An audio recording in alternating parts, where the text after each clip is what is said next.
Welcome. I'm Rachel Ivanovich here with Vince Stefano and Greg Carroll, where we are here to provide you with insights on the markets, investing, taxes, and much more. Today is July 23rd, and here we are. News was our client barbecue. I think it was a real huge success. That was very successful. It was a lot of fun. And the band was fun. Great. Yep. And I can't believe how much of that tri-tip I ate. Yeah. And then took home. There was a lot left over. That was fun. So I just really wanted to thank all of our clients for joining us. I think a great time was had by all, so thank you all for coming out. So let's jump into where we are with the markets. Here we are a week later, and the major U.S. stock indices are up year to date, but they are down in relation to last week. And more today. More today. So we look at the Dow year to date, we're up about 8.7%. The NASDAQ is up about 10.5%. The S&P is up 9.6% year to date. And then the Russell 2000 is up roughly 19.3%. So you want to jump in and give your opinions on what's going on? The reason why people look at the Russell and say, wow, what a great year. But you have to remember the Russell 2000 has an enormous amount of small energy companies in it. And so as oil has done well this year, the Russell has followed, the energy prices up. That's one of the reasons why you're seeing that. But the other it's lagged the larger cap indices for a number of years. It's been lagging a long time. Yeah, and the other indices even up. Hey, I look at it this way. You got the S&P. What's it up? How much did you say it was up? 10%. The S&P's up 9.6 year to date. Well, okay, we're halfway through the year, and the fat lady ain't singing yet. So don't give up, people. Don't count your chickens yet. So looking at where we are with interest rates, we didn't have a lot of movement. Actually, the one-year CD didn't have any movement from last Thursday. So we're still holding steady for the one-year CD at 4.15%. The one-year T-bill is up a little bit, slight movement. It's at 4.289, up from 4.11 last week. And the 10-year Treasury is at 4.696, which is up from 4.5 from last week. So we also, I thought was interesting, I pulled an article on the Wall Street Journal, and there was really no movement in mortgage rates. We were exactly at 6.65. We're still under 7% for mortgage for the 30-year fixed mortgage. And the 15-year, let's see, if you choose a 15-year fixed mortgage, the average rate's about 6%. And then, not too bad. Not too bad. But if we look at, inflation numbers, I know, Greg, you wanted to talk about that. The CPI report was released on the 14th of July. And so I'm just going to let you talk a little bit about inflation. Yeah, the interesting thing about inflation, that news that just came out with the CPI and the PPI, the CPI came in at like 2.5% down. I'm sorry. That was the wrong numbers there.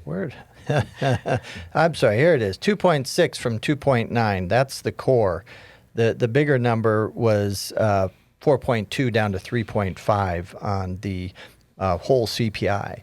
And do you know how many categories that the government looks at to calculate CPI? 198. 198 categories. And what's interesting is inflation's been going up. A lot of it has to do with oil, energy, the war. But the reason the numbers came down this last month was oil was down about 30% in June. Gas prices down about 20%.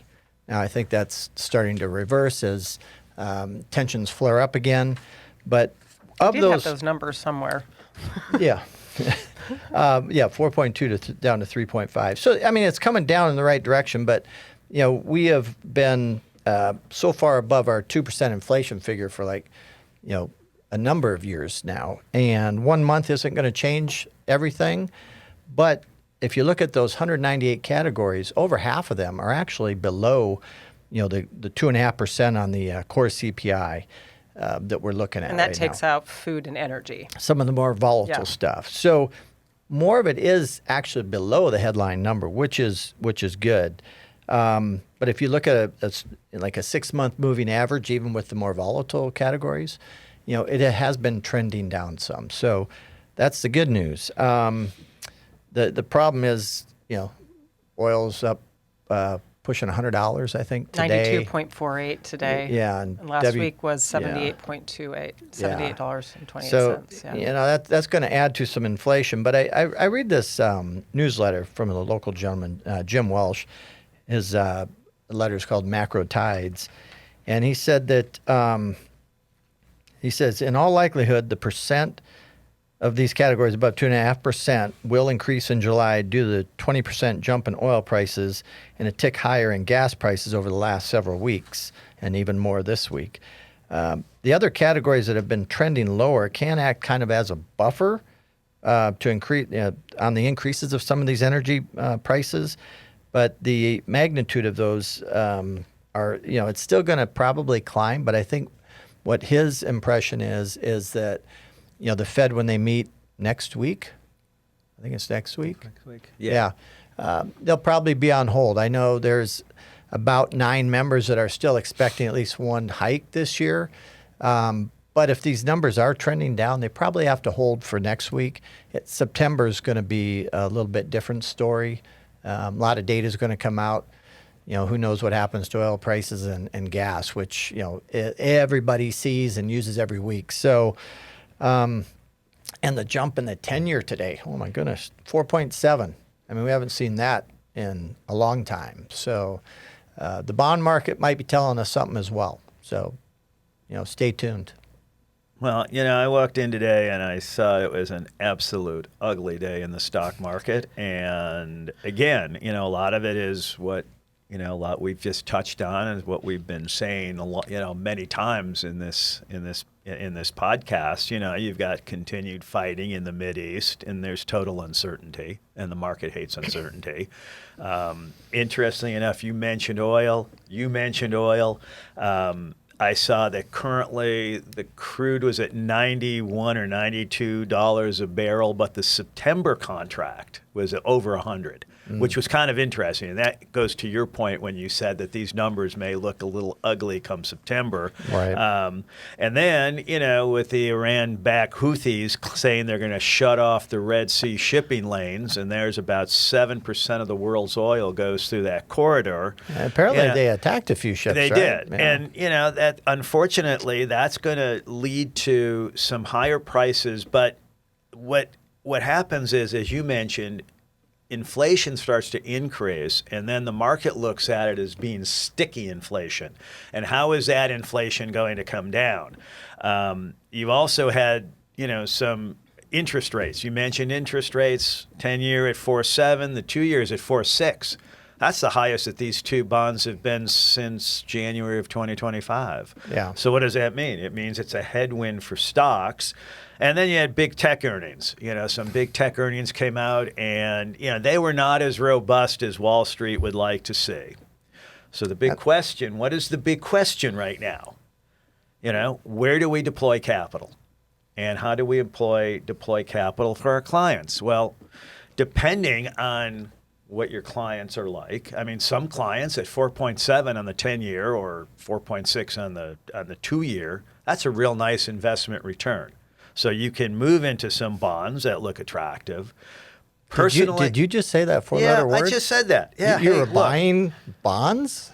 I'm not, but I'm just saying there are some. I can't even believe it. It's shocking. There are some. We're being recorded here. There are some people. There are some people who, at 4.7 in the bond market, that looks very, very attractive. Personally, what I'm looking at the sell-off in some of the big technology names, which are now off 10, 15, off 30, maybe even 30% from their recent highs, as possible good buying opportunities. Now, everybody looks at the market today and says, oh my God, it's down 500 points, da-da-da-da. But remember, it's a snapshot in time. It's not what could happen 3 months, 6 months, 9 months from now. So when I look at the earnings of some of these big tech companies, what I'm seeing is that many of them are now reporting quarterly revenue, total revenue, over $100 billion. Think about that. That's insane. That's a $400 billion annual run rate, okay? But unfortunately, when they start getting that big, they bump into the tyranny of large numbers. And so, yeah, maybe when when they have total revenues of 75 billion and they're growing at 40%, the market loves that. But then all of a sudden they show they're growing at over 100 billion, but hey, that's only a 37% growth rate. The algorithms look at that and say, oh my God, they're in trouble. The momentum investors start taking the stocks down. And this is interesting because now all of a sudden it provides investors with an opportunity to look at some of these companies and say, okay, what do I want from a company going forward? And personally, what I'm looking at is in-demand product or service, cutting-edge innovation, high barriers to entry, and I want to see increasing revenue and earnings per share. And so when you look at some of these companies, they have all of that. And again, maybe today or over the last couple, 3 weeks, these stocks are down from their highs 15, 20, 30%, but that's probably the time to be a buyer, and especially high barriers to entry. Investors should focus on that because anybody can start a grocery store to try to compete with Ralph's or Vaughn's. But it's impossible to try to start a company to compete with some of these mega tech companies, chip companies, software companies that are cutting edge. So look at the market today and say, hey, maybe there are some great opportunities going forward. I think there are. And again, I'm not a bond market investor. I don't know. I think we heard you say that. We heard you say the four-letter B word. I do have a question, though. Like some of those mega cap tech stocks that are spending hundreds of billions of dollars, and it keeps going up. And, they're actually going to the bond market now. So, and talk about barriers to entry. If you don't have, $300-400 billion to spend every year, you get left behind. So it's interesting you say that because some of the, because they're announcing free cash flow of over $300 billion. I mean, that's a huge amount of money. So, But where does it end? I think they're going to keep spending until they feel that they can really take a massive portion of the AI market going, or the database market going forward. And there were a lot of tech companies back in the 70s and 80s that spent a huge amount of money because they wanted to grow by marketing their product more significantly. And once they reach a certain level and they start, their product begins to saturate the market, that's when they can stop and start raising prices. And there are a number of companies that did that in the 70s and 80s, especially in the semiconductor and chip manufacturing companies. I don't know if that's Intel Inside. There you go. I was not going to say that. Well, that was one of the but that was one of the things. marketing. Yeah. And I mean, you kind of follow. And if technology companies continue to follow that model, these companies can be hugely profitable going forward. Now, the question is, that's a lot of money to make up for. That's a lot of money to spend and a lot of money to make up. But as everyone is saying, this AI train has just left the station, and we are at the very early innings. So I don't know over the next 2 years, 3 years, how much revenue these companies are going to actually monetize from the investments. But I can say this, if they keep growing revenue, if they keep partnering and innovating with new products, and once inflation ticks down, once this war in the Middle East ends and we start getting gas prices down to a normal level, these stocks are going to run like the last chicken in Ethiopia. You talk about this innovation and stuff. I think that's okay to say, right? Great word picture. Great visual. These AI models, the one that was so good earlier this week, it actually got out of its box they kept it in and went out and actually hacked another company on its own. It was told to see what capabilities you have, and apparently they said you're supposed to do all these steps. It said, I don't need to do that. I'll just show them how good I am. It went out and attacked a company, and that company apparently had to go get another open source large language model from China to help figure out what was going on and to stop the attacks. So this money that's being spent and what's going on with AI, that incident yesterday or the day before is really, I think, going to change a lot of things. Well, there's always going to be incidents in companies. You know that. But that's the one that people are afraid of, and we're afraid of, and now it's reality. Well, think about the machines go after machines. Then what if they figure out? Well, maybe we don't. This is like what was that movie? The Terminator, right? The machines said we don't need these guys anymore. iRobot. But that's what Yeah. I mean. But think about it. Everybody was talking about machines talking to machines and how it was going to work. Well, now we're starting to see how this is progressing. So there's going to be trial and error through all of this. Yeah. But from an investor standpoint, how many of your clients wish they bought certain companies 5, 6, 7 years ago when they were trading at significantly lower prices? A lot of them. Yeah, I mean, hindsight's always 2020. So I'm looking forward, and I'm on your side saying, hey, innovation is going to move these companies forward. Yeah. And I don't care if you're chips, software, semis, Yeah. energy, I don't care where you are. Innovation drives revenue, drives earnings, drives stock prices, and drives the market higher. Yeah, I guess I was more specifically talking about AI. Well, you were talking these large and language again, models. Those are the ones that are, but all the other, companies that supply them with all their parts and things to And put then that again, together, yeah. they're probably going to do pretty well. Again, the pick and shovels do well. Yeah. So we'll see. We'll see where all this comes out. But It's going to be interesting. So I'm going to shift gears here to talk about my favorite topic. Tax. Let's talk about taxes. Food? Alcohol? I'm hungry. No, I want to talk about not letting the tax tail wag the dog. That's a good And one. I think you were talking about a lot of people have really highly appreciated stock, and so that's one of the topics that people always come to me and say, "Oh, I don't want to sell because I'm going to have to pay taxes." So, don't get me wrong, I'm a tax strategist, and I do love help people save money on their taxes, but sometimes people make decisions for the wrong reasons. And so let's just talk a little bit about taxes being, part of the financial puzzle and what good planning might look like. So the first example is, of course, when it comes to highly appreciated investments. So maybe you've owned stock for a number of years and it's done really, really well, like you've been talking about.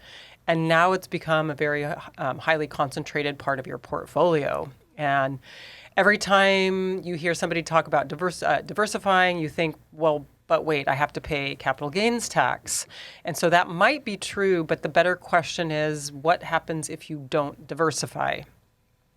Excellent question. And so if one investment represents, 30, 40, 50% of your portfolio, you might be taking on a level of risk that no longer matches your financial goals. So paying some tax to reduce that risk might be a really smart decision.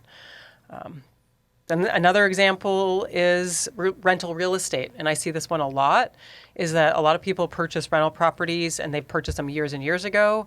And it's appreciated a lot. And they've experienced the depreciation deductions over the years, which have helped with taxes. And now the property requires consistent maintenance, and or maybe your tenants are a pain, or maybe you just don't want to be a landlord anymore. And so oftentimes I'll see clients hold on to those rental properties for the wrong reasons, and they're afraid of selling because of depreciation recapture or capital gains taxes again.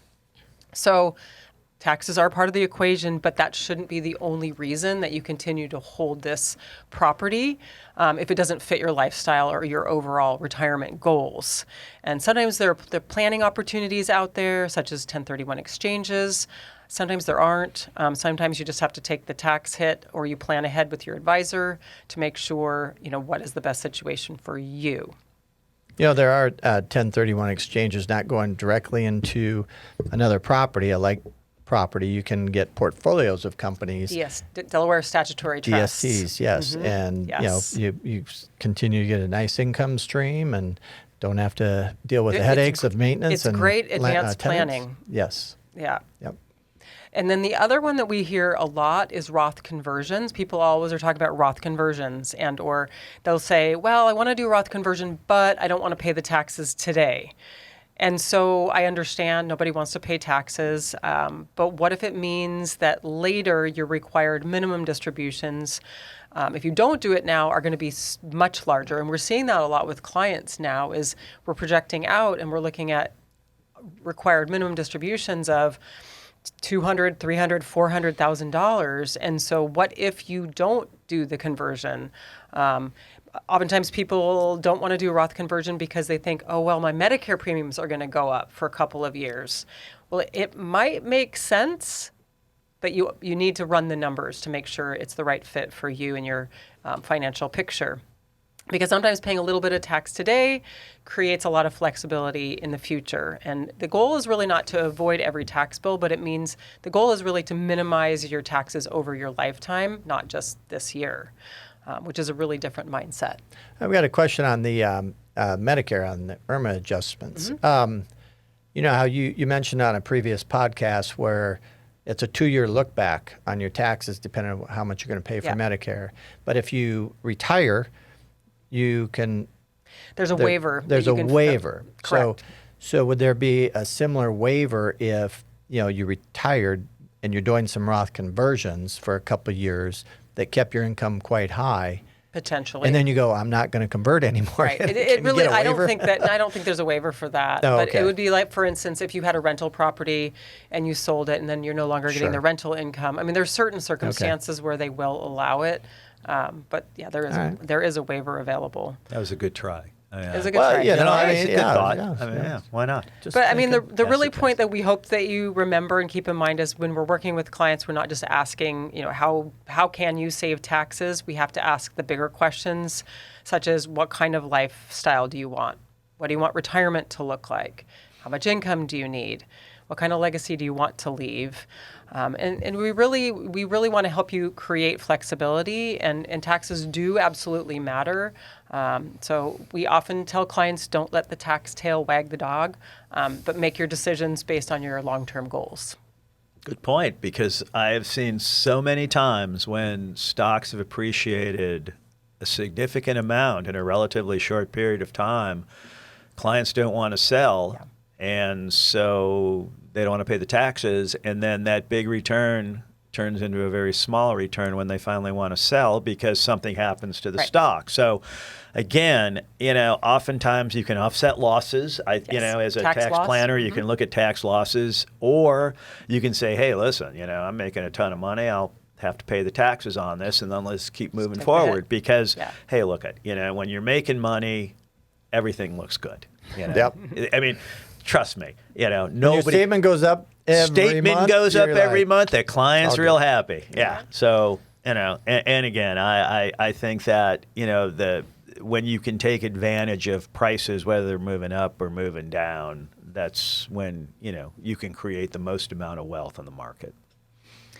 So anything else to report this week? Yeah, one thing I want to say, bond yields. I'm going to say this because it's important, and this is great. You know bond yields. 10-year bond? You're a bond guy. If once that 10-year approaches 5%, that could be some headwinds for some stocks. A lot of people are talking about that. Keep an eye on that. 100%. So the stock market CNN Fear and Greed Index today is at 40, which represents fear, compared to 48, which was also fear last Thursday. Where's the next drop, like extreme fear or whatever? Oh, I don't have that chart in front of me. You don't have the yellow dial there? Chart. No, I don't have the dial. My guess is when people look at today, there could be pushing tomorrow towards extreme fear. It's going to be more fearful tomorrow. Well, we'd like to thank you for joining us today on WWM Talks. And whether you're facing a financial decision or taxes are making you feel stuck, we'd love to help you look at the bigger financial picture. And sometimes one thoughtful conversation can help you see options that you didn't even know existed. So again, thank you for listening, and see you next week. Please stay tuned for important disclosures. The opinions expressed in this program are for general informational purposes only, and are not intended to provide specific advice or recommendations for any individual or on any specific security. It is only intended to provide education about the financial industry. To determine which investments may be appropriate for you, consult your financial advisor prior to investing. Any past performance discussed during this program is no guarantee of future results. Any indices referenced for comparison are unmanaged and cannot be invested into directly. As always, please remember investing involves risk and possible loss of principal capital. Please seek advice from a licensed professional. WWM Financial is a registered investment advisor with the SEC.